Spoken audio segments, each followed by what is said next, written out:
Hello, everyone. Welcome to this month's master class. So glad you could join me this evening or whatever time of day it happens to be for you, wherever you are joining from, whether you are joining us live or you are catching the replay. I am so glad that you are here today. So, we are going to get right into it. We are talking today about the one crucial thing you must stop to end your binge eating. And let's just get right to it. So I am going to go ahead and start sharing my screen, and we are going to get into it. All right, here we go. Okay, so the one crucial thing you must stop to end your binge eating is the topic that we are going to talk about today. I'm so excited about just sharing this information with you because I think it's crucial as the topic, as the title says. So, in this webinar, here's what I'm going to do. I'm going to teach you the one crucial thing you must stop to end binge eating. So, by the end of our time together, you are going to know what that one thing is. You're actually going to know very soon what that one thing is, how to recognize it, and how to overcome it so that you can end your binge eating for good. So, what I'd love to invite you to do is to set your intention for our time together. I know for me, what happens often is if I'm listening to, let's say I'm listening to a class, or I'm listening to a podcast, or I'm listening to a replay of something, a lot of times I'll be listening to it in the background while I'm doing three other things. And what I might find is that I turn is like 10, 15 minutes later, I'll think, I have no idea what that person just said. So I know that it is very common. You might be doing other things while you are listening to this class, but I would love for you to at least just set an intention of what you want to take away from this time. Make sure that the time that you are investing into listening to this ends up being valuable for you. So I recommend that you just decide, put your brain right now to work on one thing that you are going to take away from this class and how you can apply it into your life. I love using the brain for change, the science of the brain, how our brain works, so that you can get the change and the impact that you want. So use your brain right now. Just decide that you are going to pick at least one thing from this class so that as you're listening, you can think, oh, maybe that's it. Maybe that's going to be my one thing. All right. So here's the agenda, what you can expect out of this class. I'm going to give you just a quick introduction in the event that you don't know me already. And then we're going to dive right into the teaching and spend most of our time today really learning about that one crucial thing. And then I'm going to extend an invitation for you to join me for some further conversation if that's of interest to you. And then at the end, we'll answer any questions that might come up. If you have any questions as I'm going along, go ahead and type them into the Q&A so that when we get time to the end to the questions, I'm able to answer anything that might come up. So, my story, very briefly, my very first binge was in 1994. It was my first semester in college. I remember being just surrounded by this box. It was a care package that I had received, and it was full of candy. And I sat down and I proceeded to eat the entire box, all of the little mini wrappers. And I just had no idea what had even happened.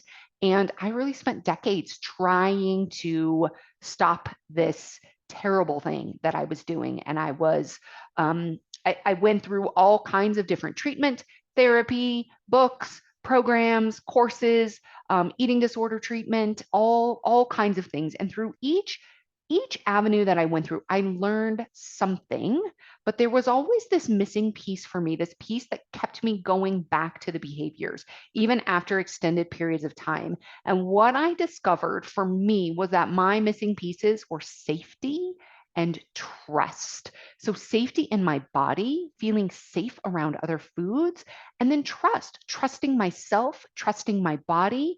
I didn't have that before. And so as I developed and I got the tools to really incorporate safety and trust on top of the other things that I had learned, it really just shifted everything for me. Another key thing for me was what we're going to talk about today was very important in my entire journey. So for me, my approach, it's rooted in science, it's trauma informed and full of compassion. So the other things that I love to do when I am not coaching are just connection of any kind, particularly with friends, with family, with my husband. I love adventure and travel, and I really love the sport of triathlon. So that's a little bit about me. But now let's get into the topic. What is the one crucial thing that you must stop to end your binge eating for good? It's perfectionism. I love this quote by Brene Brown. Perfectionism is not the same thing as striving to be our best. Perfectionism is not about healthy achievement and growth. It's a shield. I think this is so powerful. Perfectionism is a shield. It's a coping strategy. It's not striving to be your best. Really understanding what I want you to understand in our time together today is understanding what perfectionism is, what it isn't, and how perfectionism really perpetuates binge eating.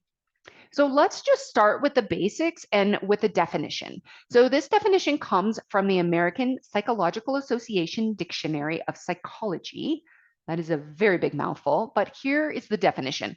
It's the tendency to demand of others or of oneself an extremely high or even flawless level of performance in excess of what is required by the situation. So just think about that definition a little bit. Is that something that you maybe relate to a little bit? The tendency to demand of others or of oneself an extremely high or even flawless level of performance in excess of what is required by the situation. So I want to go through a few traits of perfectionism and perfectionistic thinking that you can kind of just start to think about as I go through these traits. Do you relate? Do you resonate to any of these traits that I'm about to outline? So here's some feelings. Fear of disapproval of others. Defensive, feeling defensive. Maybe when somebody says something to you, somebody questions something, either that you've done or that you've said. Anxious, feeling anxious. Low self-esteem, fear of letting others down, fear of failure. Notice we kind of have a fear theme going on here, which also can lead to anxiety. Inadequate, depressed by unmet goals, worried. Here's some actions, some traits that are more actions that you can see. Are these things that you do? All or nothing thinking. Fixating on imperfections. Trying to control situations or people. Being critical of yourself or of others. Focus on results, focusing on that end destination, the results only. Procrastination and avoidance. Unrealistic expectations or standards. Inability to deal with criticism. Working hard or like tunnel vision, when you just get right into tunnel vision on whatever it is that you happen to be working on. So you might be thinking, am I a perfectionist? If you've identified with any of those traits that I just listed out for you, chances are, to at some sort of degree, it's likely that you are a perfectionist. Here's another question for you. Does the idea of perfect seem positive? Do you want things to be perfect? That's another kind of good indicator that you might be a perfectionist. You want things to be perfect. I know for me, I still find myself saying, "Oh, perfect. That's perfect." Like it's a word that comes out of my mouth a lot, even after all of the work that I have done to really let go of my perfectionistic tendencies. Do you have an investment in the identity? Do you consider yourself who is a perfectionist, as a perfectionist? Do you love that you have really high standards? Do you have an investment in being that type of person? It's another great question to ask yourself. Do you feel relief when things appear to be perfect? So I know for me, there was like this on the outside, everything appeared to be perfect. It looked like I had everything together. I had this very kind of carefully curated um, exterior kind of persona that was very achievement oriented, focused on results. But inside it was far from perfect, but I didn't want anybody to see that. So when things appear to be perfect, do you feel some sort of relief there? This statement will blow your mind. Perfectionists tend to achieve less and stress more than regular high achievers. I'm going to say this one more time. Perfectionists tend to achieve less and stress more than regular high achievers. If you take nothing else out of this class, take this. We achieve less and stress more when we have this perfectionistic tendencies, when we are stuck in perfectionism. It feels like, oh, well, if I have really high standards, if I do this for myself, then then I'll achieve more. It's actually the opposite is true. So let's talk about, okay, now that we've gotten into perfectionism, we've defined it, we've identified some of the traits of perfectionism. We've also looked at maybe some indications where you may have some perfectionistic tendencies. So let's talk specifically about how perfectionism actually relates to binge eating, because there absolutely is a correlation. So what I'm going to do is I want to go through some of the traits that I talked about before of perfectionism, and then we're going to get very clear, very specifically around binge eating. So here are some places where black and white thinking can come in as it relates to food, behaviors around food, and binging. You might say, I already blew it. That's very black and white thinking. I wasn't going to have any cookies, but I did. So now I might as well eat the whole box. Very black and white thinking. I either eat no dessert or I can't stop eating. There's no in between.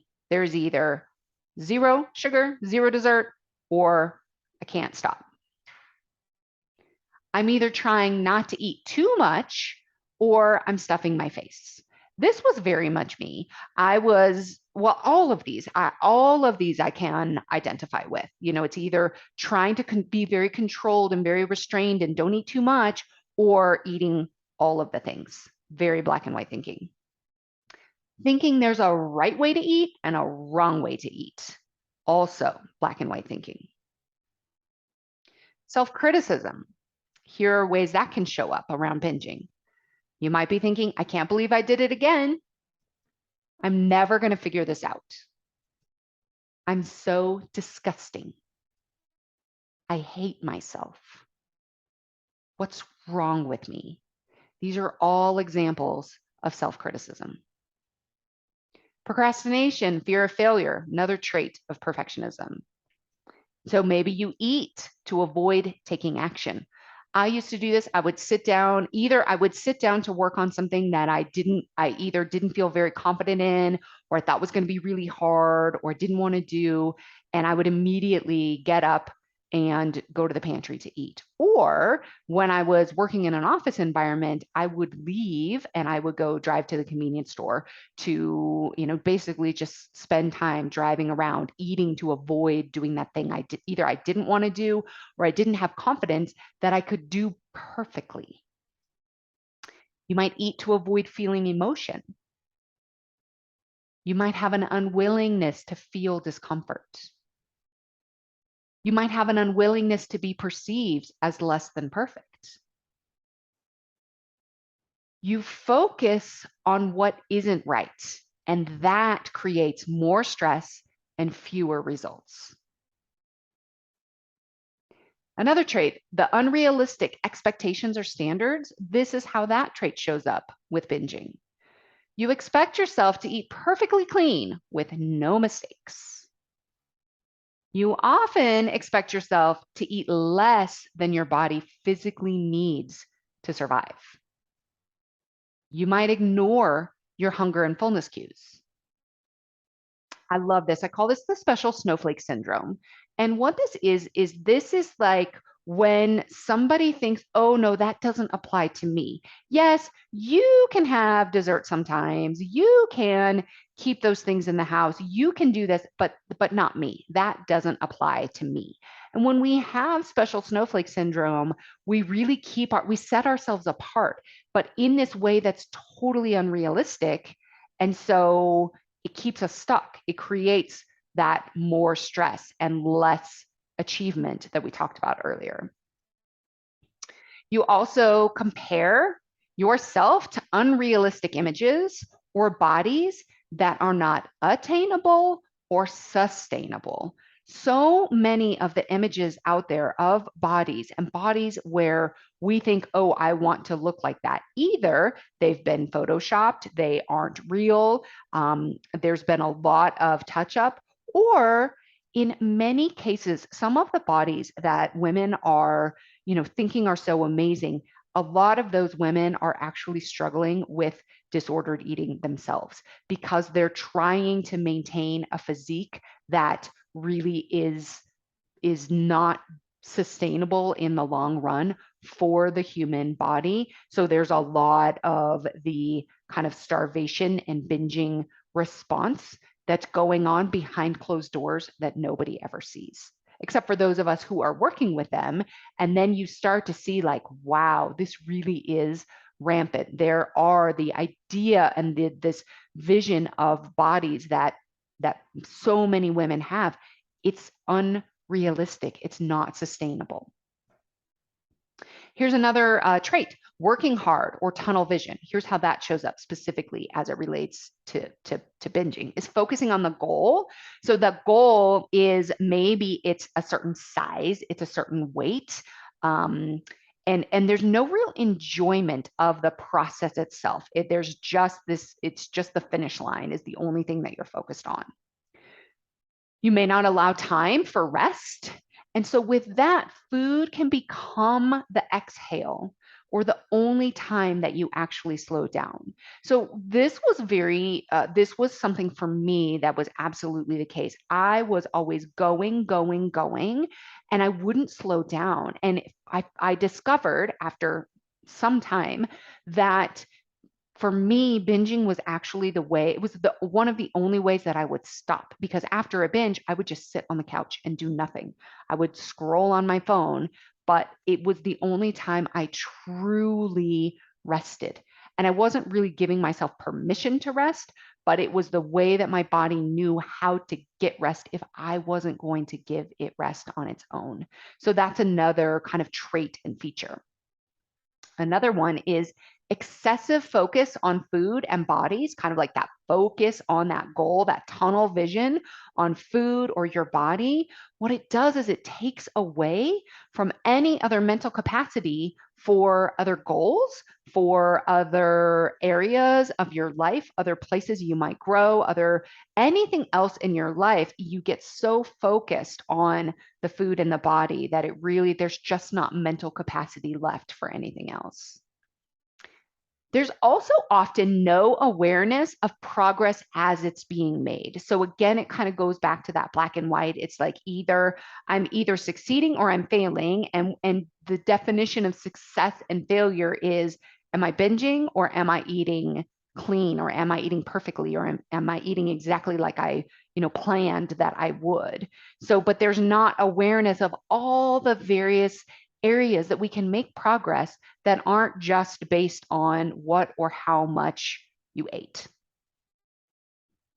And then the measuring stick, it keeps moving. So not only are there unrealistic standards set up in perfectionism, but when we even get close to that measuring stick, it's like we just move the measuring stick up. So it keeps moving. So there really is never any actual reaching of the goal. It's like, oh, well, okay, maybe this much more will be better. Maybe I'll lose this much more weight. Maybe now I'll do this, I'll do this. It keeps rising. So there's never really any, there's this focus on the destination and this focus on the goal, but as we gets closer, it keeps moving higher and higher. So those are some of the ways. So have you, through this, have you been able to identify some of the ways that you maybe can see perfectionism playing into your own situation, and specifically as it relates to food, your body, your binging? So what we want to do for this is now use the power of your brain so that we can work on perfectionism and we can kind of overcome these perfectionistic tendencies. So I love to talk about the reticular activating system. And what the reticular activating system is in very basic terminology, it's just the filter in your brain that decides what's important. So for example, when let's say you decide that you want to buy a new SUV, and you decide that you want a particular brand of SUV. You ever notice how when that happens, all of a sudden you start seeing that SUV on the road all the time? And you might think, why is it that that SUV is on the road all the time now? I never even noticed these before. Well, there are not magically more SUVs on the road. It's just that you have put your reticular activating system to work on finding the SUV. So all of a sudden, you've got thousands of cars on the road at any given time. So your brain it's just going to let that stuff flow. But as soon as you put it to work on an SUV, it's all automatically going to start filtering it out. Now, here's what's amazing about the reticular activating system. It is always at work, whether you put it to work on something or it's just at work on what it has subconsciously been working on over the last number of years of your life. It's always at work. So for those of you who I've identified, yes, that is me. I'm a perfectionist. I have these perfectionistic tendencies. So your reticular activating system has been focused on perfection, has been focused on flawlessness, has been focused on these unrealistic expectations, has been focused on what's not going well. That's what it has been doing. But we can use the power of the reticular activating system to shift that focus. So what we want to do is we want to shift it from perfection to excellence. There is a big difference between perfection and excellence. So with that, we're going to talk about the 4 key steps to overcome perfectionism. All right. Okay, step number 1, gain awareness. Now, you have already done an amazing job of gaining awareness by attending this class. It is likely, if perfectionism is a thing for you, you have already thought, oh my gosh, that's me. Oh, yes, I do that. You're already gaining awareness that you didn't have when we started this class. So you are already on your way. The first step to any change is just becoming aware. So if with this, what you want to do is notice and name it. So when things start coming up, when you start noticing some of your tendencies, you can see them, notice them, and name them. So what you can do is you can write down your tendencies based on what we've already talked about, some of the traits, some of the examples that I've given you. You can write down what you already know is true about you. So then when they show up again, because they will, you have a lot of practice with it, you can notice, oh, there it is. Oh, there's my black and white thinking. There I am, I'm procrastinating. Oh, there is that. You can start to really notice it. The other thing that you can do is you can really get very clear on your tendencies and are they really protecting you or not? So you can kind of write a pros and a cons list of what are the benefits and what are the drawbacks of these tendencies. A lot of times we think in our minds that perfectionism, trying to be perfect, trying to have these amazing standards is really beneficial for us. But when we can get really logical and we can really think it through, we can realize, oh, this is actually not helpful at all. We can see that it's that shield that Brene Brown was talking about earlier. We can see that actually when we're in those tendencies, we achieve less and we stress more. So when we can get it very clear on paper, here are the benefits, here are the drawbacks. We can start to get very clear then of why we might want to move away from it. Then you can get curious, how does it keep you safe? It is very likely, I mentioned it's a coping mechanism. We think it keeps us safe. So just understanding, oh, I think it keeps me safe because of XYZ, but actually, here's the truth. It's actually, I'm achieving less and stressing more. So it's really only a perception of safety. But we have to become aware that this is actually what's going on for us. So then again, the question, how does it keep you stuck?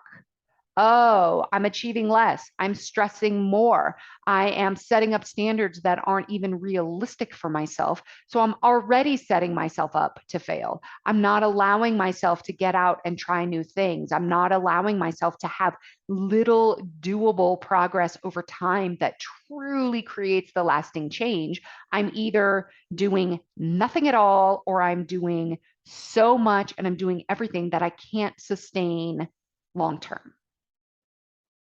Another question you can ask yourself is, do I have different standards for myself and why? This was huge for me. I had such different standards for myself. I had plenty of flexibility and grace for other people to make mistakes or to, not be perfect, but I didn't have, I wouldn't allow that same standard for myself. It's that special snowflake syndrome. So that's a good thing to just, again, be aware of. So many of these things, they're going on in the background, but we're not actually aware of them. So just to be able to notice them, to name them out loud, to write these things down is huge because you're putting your reticular activating system to work on, oh, I see this is actually what's happening in my life. It's no longer running in the background that you don't even know. Now you start to see that it's going on. And once you're aware of it, you can make the choice to do something different. If it's just on autopilot and running in the background, you can't change it because you're not even aware of it. Okay, so that was step number one. Step number two, shift your focus. This is where we use the reticular activating system. What you focus on expands. This is another way of talking about the reticular activating system. Whatever we put our brain to work on, whatever we want it to look for, it's going to find, it's going to expand that. So look for what is going well. Perfectionists tend to look for the flaws. They look for what isn't going well. They look for what's not good enough, for what's not right. We want to shift our brain. We want to start looking for what is going well. Find all of the evidence. When you start thinking, oh, it's not good enough, find the evidence that it is. When you put your brain to work on something, it will find it. Now, we just have to be very intentional now because our brain, without very intentional focus, our brain's going to find the ways that it isn't good enough. So we are going to say, okay, brain, find the evidence. Let's look for the evidence that it is good enough. Can we find it? If you look for it, it will present itself. That's just how the brain works. So here's a very practical tip. Every time you notice the negative, maybe it is the negative, maybe it's a negative thought about your eating for the day. I want you to find 3 things that are going well, 3 things that are different. So instead of this black and white, I'm either eating perfectly or I'm eating terribly, and seeing where it's not going well because I didn't eat the way that I wanted to, or I had a binge or whatever. I want you to find 3 things that are an indicator of progress. Maybe you ate less food. Maybe you were more aware while you were eating. Maybe you didn't eat the whole box of cookies, you left two behind. Maybe you didn't throw away the evidence of what you ate. There are so many different ways where change happens. It's not just the black and white, the either I ate great or I ate all the things. So find three things that are going well. If you start to focus something negative about your body, find three things that you like about your body. Notice. The first thing you have to do is notice when you go to the negative where something's not good enough. And then find three things to counteract that. Look for the evidence. Okay, number three, be flexible. If you are a perfectionist, you may not have flexibility as one of your practiced traits. Okay? What part of being flexible is expecting and anticipating change. Perfectionists often don't do well with change. I know for me, if my schedule changed, for example, let's say a meeting got canceled, or I thought something was going to happen one way one day and then it changed, I would almost automatically end up binging that day because it was not what I thought it was going to be. I felt like I wasn't really in control of my schedule. This isn't how it was supposed to be. And so I really had a hard time with change. So this is a great key for you to overcome perfectionism, being flexible, anticipating change, be okay with change. Start developing attainable standards. Notice where the standards you have for yourself are unattainable, unrealistic, higher than they need to be, and consider lowering the bar. Now, some people think like, oh, well, if I lower the bar, then I'll, just be lazy and I won't do anything. Remember what I told you early on. Perfectionists achieve less, stress more. If you lower your standards, you will achieve more and stress less. I know it sounds counterintuitive, but be flexible and be willing to try something different. Because if you have not been achieving what you want and you have been stressing more than you want, perhaps this is something to consider. I know for me, I had a lot of resistance at first. I was probably even defensive at first. We can go back to those common traits of perfectionists, right? That happens. I was anxious. I was worried. I thought I might fail. All of those things. It makes sense because I had all of those tendencies. But when you actually change your standards, you achieve more, you stress less. You can aim for B minus work. So this doesn't mean that you're doing, D work or C work. It's B minus. So instead of going for the A plus, all of the credit, all of the bonus, the extra credit, everything is, the best, aim for B minus. You can do so much more B minus work with so much less stress than trying to be perfect. And what happens is that when you're going for the A plus, there's always this sense that it's not good enough. Well, it's not ready. It's not good enough. I can't put it out there. There's the fear of failure. The B minus work, the attainable standards lets you do more. Be willing to experiment. You're not always going to know if something's going to work until you do it. And that's another, perfectionism. We want to know it's going to work before we even do the thing. We can't know that. So we want to be willing to experiment. This is part of flexibility. And then recognize where you are trying to maintain control. Control is a very common theme for binge eaters. Where they may be trying to control their environment. They may be trying to control their body, their appetite, what they eat, other people. And we talked about that. It's one of the traits in perfectionists also, right? So just notice, where are you trying to maintain control? Can you be flexible a little bit? Can you start to loosen the reins just a little bit there? Okay, and finally, step number 4, reframe the way you see mistakes. So we want to shift from failure to opportunity, from thinking I'm a failure, this is a failure, to all right, this actually could be an opportunity for me to learn. If you're willing to make mistakes, then you will be so much more willing to and more able to figure things out, to go faster in your trajectory towards your goals. Because if there's always this success or failure, if we can stop seeing things as a failure and seeing when something doesn't work as an opportunity to learn. So I love the question, is there something here for me to learn? Mistakes are where we grow.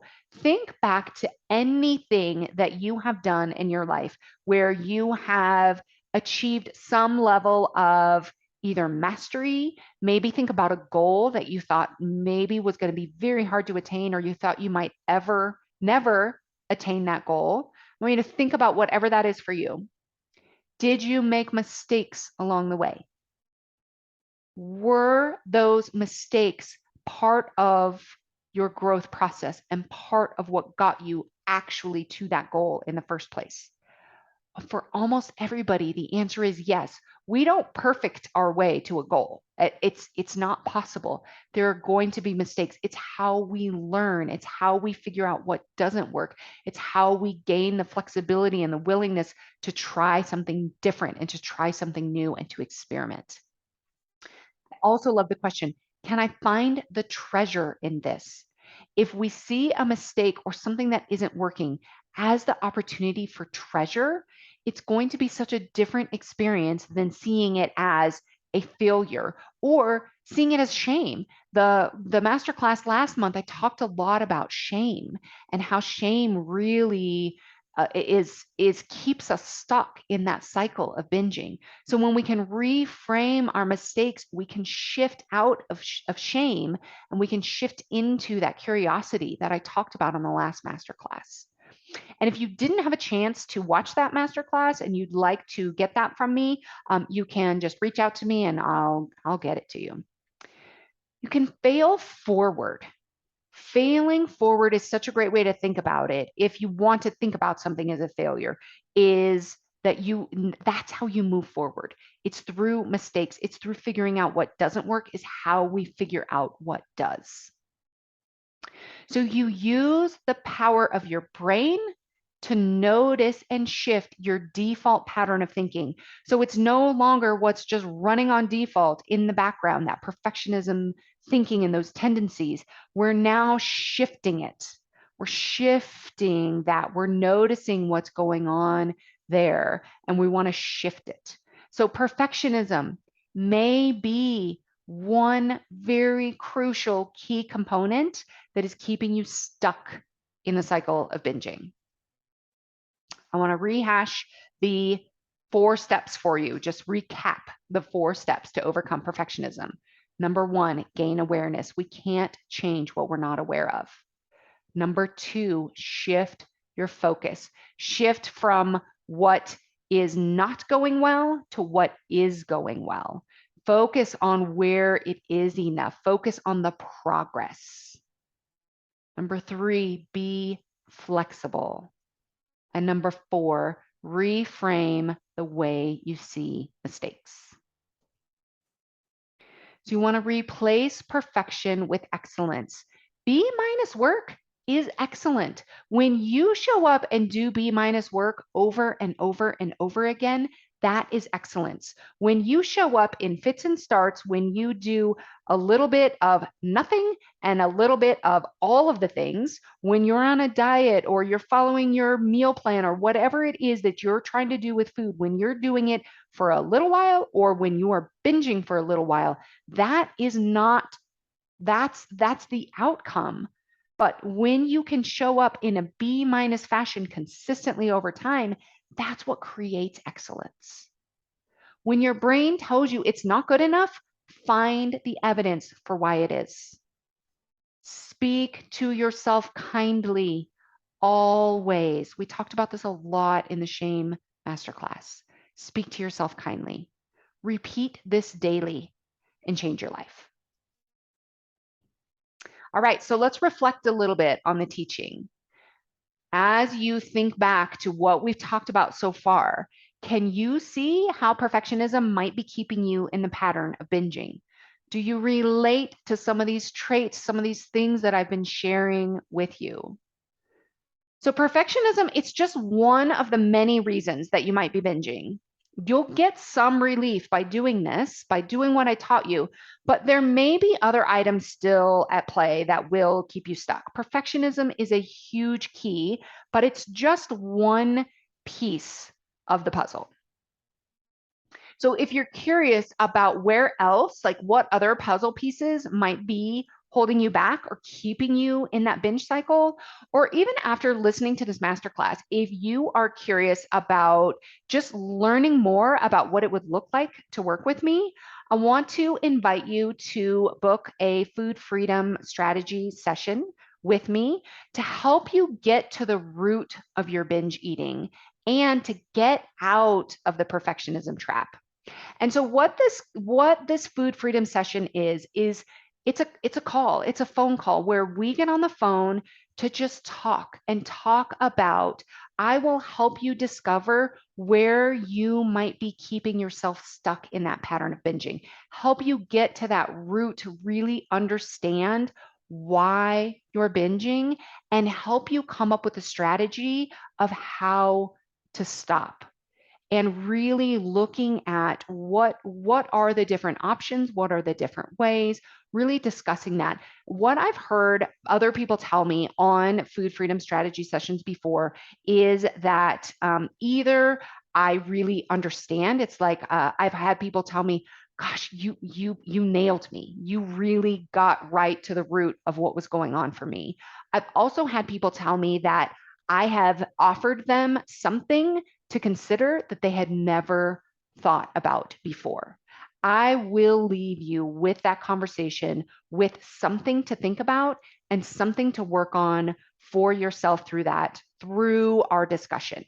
We may or may not decide to work together long term, but I will absolutely provide you with something, some sort of piece of value, nugget, some information that maybe you've never even considered before, or maybe you discover some way or something about your binging or something that's different that you never knew before you got on the phone with me. So I invite you to book that call if that sounds like something that might be of interest to you or you want to just explore that a little bit farther. So you can do that. You can go to my website or the link is here on the screen.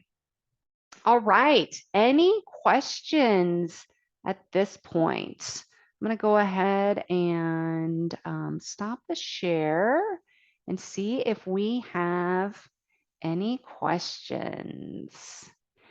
So it does not look like we have any questions at this point. And I think at this point, we are probably at a great time to wrap up here. So if you do have any questions, feel free to reach out to me. I would love to connect with you further. And I would love to hear from you in any way that might feel good and possible for you. All right. Bye. We'll see you next time.